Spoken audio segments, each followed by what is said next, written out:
We're looking here at the core expression of the Buddha's enlightenment, known as the Pratitya Samutpada. And it's the third video in a series, so the previous two, if you haven't checked them out, then I urge you to do so. Because this is a very fundamental teaching. It's core. It's practical. It's something we can be applying at this very moment. It's the basis of enlightenment practice. Why are you not enlightened right now? There are two things. Well, there's actually only one thing, the attention. But the attention is driven about by our situation. And specifically by our response to our situation, which is dependent on our moods. So the Pratitya Samutpada is made up of 12 links. And I described the first two and the last two as hinges on the gates of our entrapment. So the first hinge is our inclination just to carry on and behave in accordance with our natural disposition, our moods. That's who I am after all.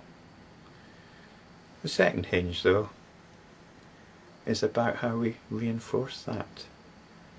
We fuel the mood machine, and in doing so, we live life on automatic. We get old, if we're lucky, and we die. That's it. That's the second hinge. The last two nidanas. So in this video we'll be looking at the gate. The gate which prevents our enlightenment, which keeps us imprisoned. And I described this as shining a light, a flashlight on you, on our basic situation. And it all boils down to the attention. This incredible phenomenon. We use it all the time, even when we're asleep. Here it's described in the third link as consciousness. It's about being conscious of something. The attention is what is aware of something. And the attention is always being attracted by something. And this is described in the fourth link of the chain as name and form. We can say that's what attracts the attention. That sound, the sound of Guru Gillis's voice, is what attracts the attention, or the sound of Guru Gillis's neighbour's washing machine, which thankfully has stopped, is what attracts the attention, or the sound of your mother calling to you from the other room. That's the name and form. So whatever the attention is attracted to, this is nama-rupa. Name and form, that's the fourth. And it can apply to any of the senses. The examples I gave were mainly audio examples. Name and form we tend to think of in terms of visual examples. A pretty girl walks by. Name and form. But it's at any of the senses, including our thoughts. The attention is always looking for something. Something to attend to. Something to focus on. And when it does, when it finds something to focus on, this is contact. This is the sixth nidana, the fifth one being the various sensory modes. So it's found something. And it's found something which is going to give it a feeling. A feeling which is in accord with your own disposition. It might be a thrilling feeling. Some people like to watch horror movies or murder mysteries. So there's a feeling of dread, which is quite attractive, isn't it? Or you might like to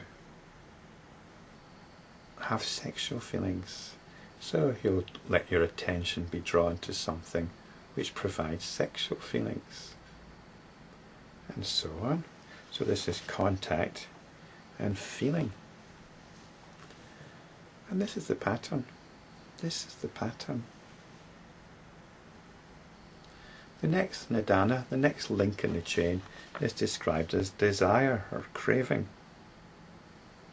This is the eighth link. And people think, oh, well, this is just about material desire. You know, we have to let go of our cravings for material things. Well, okay, you can work on that level if you want, but we're looking much more fundamentally. It's the craving of the attention. It's looking for something which will give it feeling.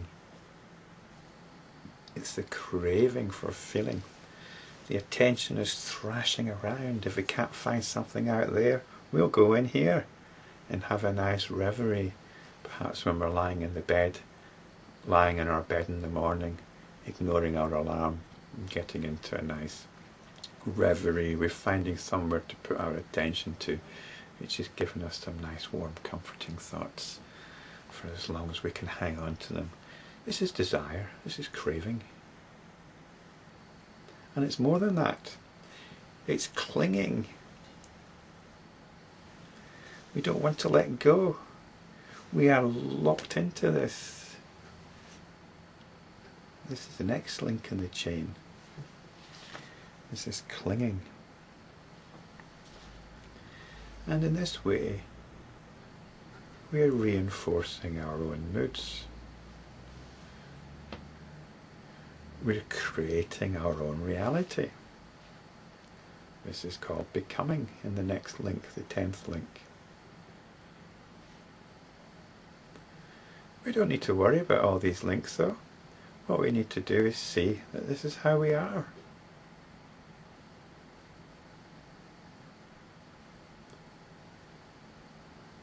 It's the behaviour of the attention, driven by our moods. I describe these two hinges which hold this gate in place, the gate of our entrapment in place, as habit energy. It's a term that we come across quite a lot in this text, habit energy. We are voracious in this. We don't want to let go. We're like junkies, addicts. This is why we're not enlightened right now. And the Buddha saw this. The Buddha saw this on the night of his enlightenment.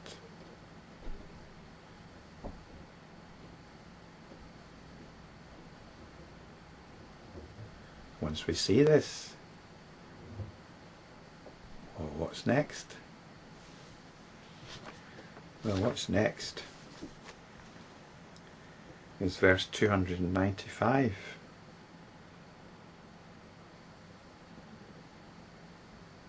Which I started a few videos ago and never got round to, because I thought we should have a look at this Pratitya Samutpada, moods and the attention, our habit energy. So desire, it's a desire of the attention to find something, to take it away, the desire to get away from itself, So we need to go through some cold turkey, which doesn't need to be as bad as it sounds, although we have to learn to stop scratching the itchy spot. And if we can remember this vast congregation that I described of supernatural and celestial beings and so on that are in attendance on these teachings, maybe that will help, because it's very exciting. It's very exciting. But let's go back to verse 295. As reality and non-reality can be predicated of existence that originates from causation, the view of oneness and otherness definitely belongs to them. So this is what our entrapment leads to. It leads to defining what is real and what is not real. Reality and non-reality. The existence that originates from causation is our unenlightened existence, the one that leads, if we're lucky, to old age and death.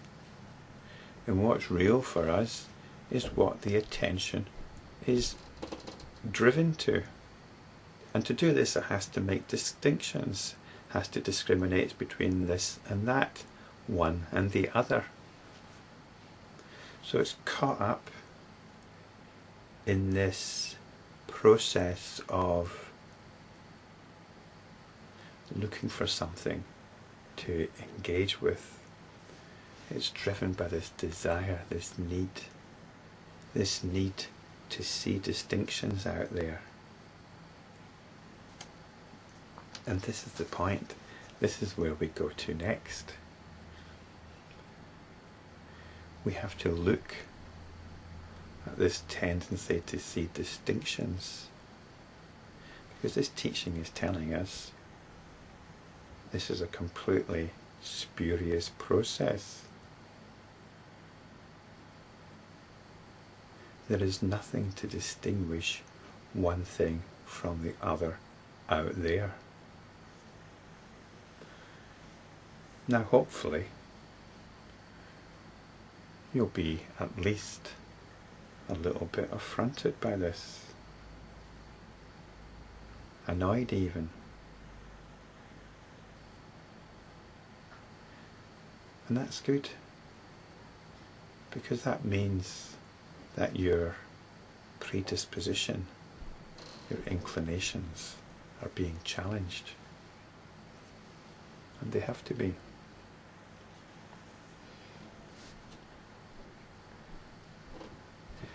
And we've looked at this in previous verses. It's very much the theme of the first summary of the Lankavatara Sutra that we've been looking at. If we can realize that there is no basis for distinguishing one thing from another, then we've taken away the motive power that is driving the attention. We are dissolving desire. That's the significance of these teachings. We're dissolving desire. We're dissolving the gate of our entrapment.